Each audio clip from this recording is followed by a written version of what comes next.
Welcome to this video on the colonial era in India. आज हम जानेंगे कैसे 15 से 19 सेंचुरी तक यूरोपियन पावर्स भारत की तरफ अट्रैक्ट हुए और कैसे ये छोटे से कदम बढ़कर पूरे देश पर अपनी हुकूमत बनाने का जरिया बन गए। इस दौरान भारत की अर्थव्यवस्था, समाज, संस्कृति और राजनीति पर गहरा प्रभाव पड़ा। Before we dive deeper, let's first understand what is colonialism. Colonialism का मतलब है एक पावरफुल देश अपने फायदे के लिए किसी कमजोर देश को अपने कंट्रोल में लेना। यहाँ पर यूरोपियन पावर्स जैसे ब्रिटिश, फ्रेंच, पोर्चुगीज और डच भारत पर राज करने लगे। सिर्फ ट्रेड का फायदा नहीं, बल्कि पूरे पॉलिटिकल सिस्टम को अपने हिसाब से बदल दिया। देश की संपत्ति को लूटकर और लोकल रूलर्स को अपना पपेट बनाकर भारत को अपना कॉलोनियल पोजेशन बनाया गया।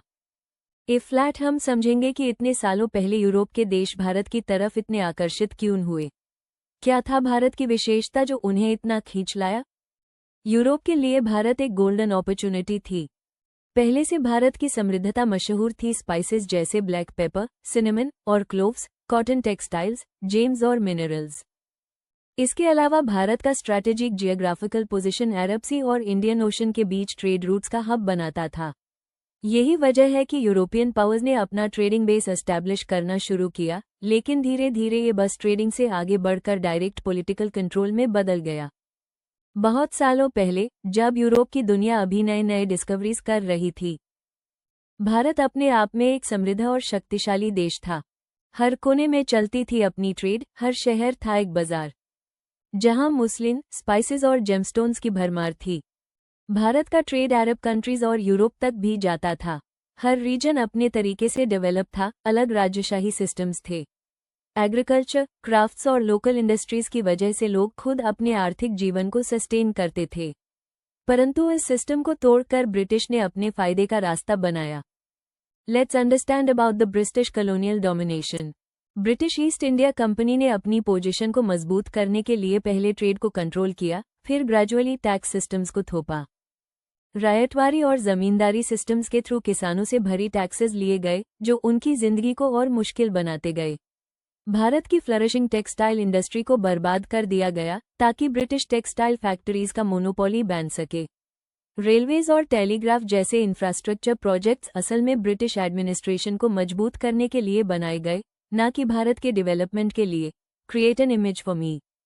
Apart from the British, other European powers like the Portuguese, French, and Dutch also played important roles in India's colonial history. Let us see how each of them tried to expand their influence in different parts of India. Portuguese ने गोवा को अपनी colony बनाकर religious conversions पर focus किया और churches बनाए। French ने पौंडीचेरी को अपना स्ट्रॉन्गहोल्ड बनाया, जहां एक छोटी एलीट कम्युनिटी बनी जो फ्रेंच कल्चर को फॉलो करती थी। डच ने ज्यादातर ट्रेड और कमर्स पर ध्यान दिया और अपने ट्रेडिंग पोस्ट्स एस्टेब्लिश किए। हर यूरोपियन पावर का अपना अपना स्ट्रैटेजी था, लेकिन एंड गोल वही था, भारत को अपने कब्जे में रखना। भारतीयों ने कॉलोनियल रूल के खिलाफ अपनी आवाज उठाई। पहले छोटी ट्राइबल और पेजेंट रिवोल्ट्स शुरू हुए। सबसे मशहूर है 1857 की रिबेलियन, जिसे हम first war of Indian independence भी कहते हैं। रानी लक्ष्मीबाई ऑफ झांसी, मंगल पांडे जैसे वीर सैनिकों ने इस जंग में अपना योगदान दिया, परंतु ब्रिटिश ने इसे बहुत कठोर तरीके से दबा दिया। इस रिबेलियन का असल मकसद था आज़ादी और अपने अधिकार की लड़ाई। ब्रिटिश ने अपनी एडमिनिस्ट्रेशन एस्टैब्लिश की, district collector system, modern legal courts और इंग्लिश एजुकेशन सिस्टम बनाए। इनका असली मकसद था लोकल लोगों को ब्रिटिश रूल्स फॉलो कराना। कई नए लॉज बनाए गए जो आम जनता को कंफ्यूज कर देते थे। एजुकेशन सिस्टम से नए आइडियाज आने लगे, लेकिन वो भी ब्रिटिश साम्राज्य की सोच से प्रभावित थे। कॉलोनियल रूल ने भारत की सामाजिक, आर्थिक और राजनीतिक स्ट्रक्चर को गहरा प्रभावित किया, परंतु हर अत्याचार के खिलाफ प्रतिरक्षा ने राष्ट्रवाद का बीज बोया, जो 20वीं सेंचुरी की फ्रीडम मूवमेंट बना। ये कहानी सिर्फ कब्जे की नहीं, बल्कि स्वतंत्रता की लड़ाई की भी है। फ्लैट हमारे पास एक माइंड मैप है जो इस chapter the colonial era in India का पूरा समरी एक नज़र में दिखाता है। इस माइंड मैप में हमने हर इंपॉर्टेंट टॉपिक को शॉर्ट पॉइंट्स में कवर किया है, ताकि आप रिवीजन आसानी से कर सकें। आप इसे एक बार ध्यान से देखें और याद कर लें, ताकि आपका समाज और भी स्ट्रांग हो जाए।